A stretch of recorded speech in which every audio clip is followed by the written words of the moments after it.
शादियों में गाने वाली माई भागी को दुनिया के सामने कौन लाया?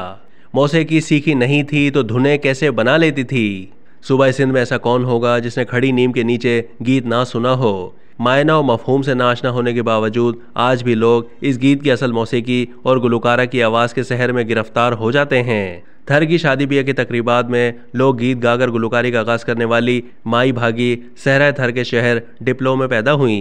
वालिदैन ने उनका नाम भाग भरी रखा।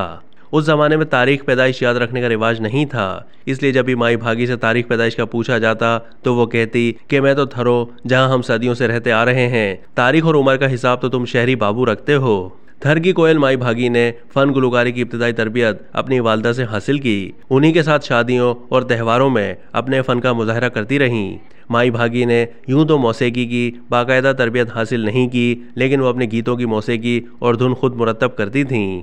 उनकी आवाज़ और अंदाज में ऐसा जादू था जो उनके सुनने वालों को अपने शहर में जकड़ लेता था। शादी ब्याह की तकरीबात और मज़ारों पर लोक गीत गाकर नाम कमाने वाली माई भागी की मुलाकात जब थर के रेगिस्तान में उस वक्त रेडियो प्रोड्यूसर शेख गुलाम हुसैन से हुई तो उन्होंने माई भागी को रेडियो पाकिस्तान हैदराबाद आने की दावत दी, जो माई भागी ने कबूल कर ली। और इस तरह उन्होंने अपना पहला मशहूर लोकगीत खड़ी नीम के नीचे हूँ तो रेडियो पाकिस्तान के लिए रिकॉर्ड करवाया। तो इसे पसंदीदगी की वो सनद मिली कि रिकॉर्ड टूट गए। माई भागी का लोक कलाम हर महफिल में सुना जाता था।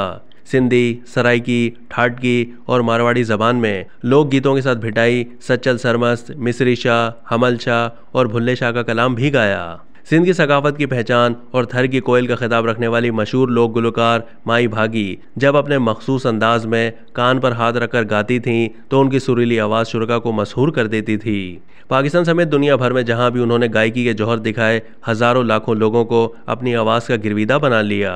रेडियो पाकिस्तान की तरफ से शाह अब्दुल लतीफ़ भिटाई अवार्ड, कलंदर लाल शहबाज और सच्चल सरमस्त अवार्ड समेत दर्जनों एजाज़ात और इनामात दिए गए।